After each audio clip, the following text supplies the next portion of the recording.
Hey everybody, it's Jason with Parallel Reality back with you here today to go over every topic with everyone's favorite person in the world here, Colin Kaepernick, and what else he did now. We know a few weeks ago I did a video and it was about him calling his parents this particular word right here, and I made a commentary about adoptive parents and stuff like that, and it looks like Mr. Kaepernick now has decided, instead of leaving it at just his family, he's decided to, that he says it's hard to tell his loved ones they are racist. Now, does he actually know that? Like, is he a mind reader? I doubt it. So I just love when people decide that they're going to tell you how you are. And I think we've all had someone in their life at some point, I definitely am referring to myself here very much so, that thinks they can read your mind and tell you how you feel about something. And you're just kind of looking at them like, no, that's not how this works. But let's see what Mr. Kaepernick has to say about this. So, article starts that it must be really fun to be related to Colin Kaepernick. I doubt that. And I know he meant that facetiously, but yeah, it's not. So the ex-quarterback talked to Ewing on Thursday about responses they've received from readers of their graphic novel. Their graphic novel? Are we talking about multiple people here, Outkick? Or are we playing the pronoun game? Like, why are we doing that? It's a her. Ewing is a woman. Okay, the end. And just really quick aside, just so everybody knows who Ewing is, in case you don't know, she is someone, the reason I know her is because she has, as of, I want to say it was 2018. Let's go here. Yep, 2018. She started writing for Marvel Comics and this Ironheart series. And I'm sure a lot of you out there that hear this, if you are fans of the MCU and you are still watching their movies, I am not. But if you are still watching them, you probably know who Ironheart is at this point because she premiered in the Black Panther Wakanda Forever movie that came out fairly recently.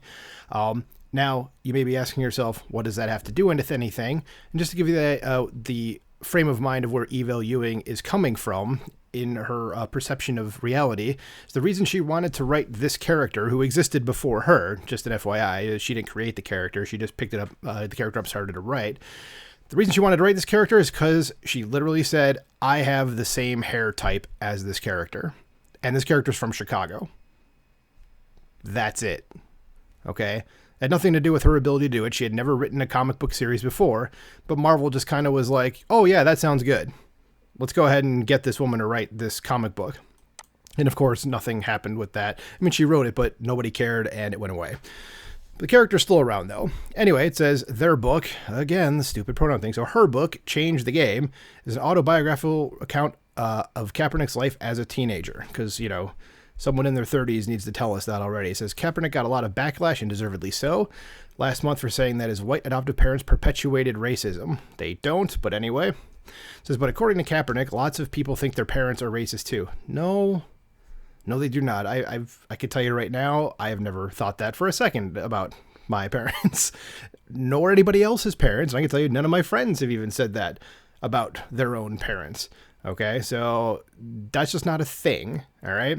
So apparently Kaepernick said, I've had a lot of responses from other transracial adoptees on that front, just like having similar experiences and having similar family dynamics that they're trying to navigate. Okay. The anti-white activist, which he is, says it's difficult to talk to loved ones about their racism. Yes, I can imagine it's difficult talking to someone about something they're not. Okay, and trying to tell them that they are this thing that you just made up in your head right now. Okay, so especially when those loved ones adopted you, gave you a great life, supported you in your pursuit of professional athletics, and aren't actually racist. Yes, that's kind of the key point here. It says it is very difficult for people to have a nuanced conversation around it. Yeah, you talking about nuanced. Let's try that again. So says it is very difficult for people to have a nuanced conversation around it, to be like, yeah, the people that love you and that you love can also perpetuate very problematic elements, and those things can exist at the same time, he said. And part of it is like, how do you grapple with that? And how do you navigate that? And especially at a young age. And it's like, are you equipped to navigate that? And are your parents equipped to navigate that? That's kind of a word salad there, Colin. You might want to say something, just say it how it is, instead of being like, I'm going to talk about this nebulous thing that people aren't really doing, but in such a way that it's going to make you wonder what the hell's actually happening. But okay. So I'm going to skip over that because I don't know how to get the audio to work. Oh, but by the way, here's Ewing, by the way. So Colin Kaepernick says his parents perpetuated racism. They did not. Shut up. The graphic novel recounts a time when Kaepernick and his mother disagreed about his haircut. Oh no. They disagreed about his haircut. Says Kaepernick wanted to get his hair braided into cornrows like Allen Iverson, but his parents pushed back on the idea. He's getting what roles, his mom says? Not my mom, his mom. Kaepernick said that after getting cornrows, his mom warned his hair was not professional and he looked like a little thug. And I know I said this in my other video. Thug is not a racial slur. There are people of every single color of skin, okay, from the whitest white to the darkest dark, okay, that are called thugs, okay? It is not a racial slur. Stop it, okay? And as for not looking professional, I mean, whatever. I mean, I personally wouldn't, like, have a problem with it, but okay. But again, I never owned a business, and I was never trying to tell a kid of mine to go out there and actually get a job or something. So Kaepernick, a professional victim, was undoubtedly the first teenager in the history of mankind who had disputed his parents about a haircut. Of course he was. Nobody, that's never happened before, ever. And he claims these family interactions helped to shape his decisions as an adult to embrace his ethnicity, all because of his haircut. So leave it to this guy to shamelessly throw the people who love him most under the bus, anything for attention and temporary relevancy, of course. And that's basically the end before comments. So, I mean, this guy's just running a hell of a grift here. I'm going to call everybody racist because I just think they are, even though I can't back that up with anything. I'm just going to tell you, you are a thing. Okay, and I guess we're just going to have an uncomfortable conversation about it. Meanwhile, you sit there and look at him and you're going, dude, what the hell are you even talking about right now? Okay, and he's got a very warped view of the world. He's got a warped view of his family. And hell, if I had a kid like him, okay, I'm saying like an asshole, for instance, that was like that was saying the things that he was saying, I'd be very hard pressed to not disown him.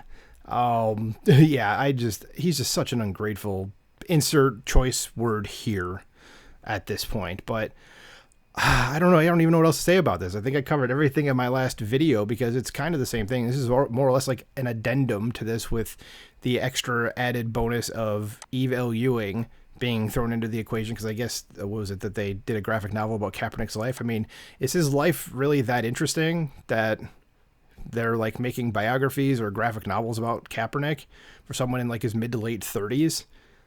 No, it's not. So yeah, whatever. I don't even know what to say anymore. I'm stumbling over my words here. Anyway, in that case, it's probably time to end the video. So let me know what you think in the comments below. Like, share, subscribe. Talk to you soon. Bye.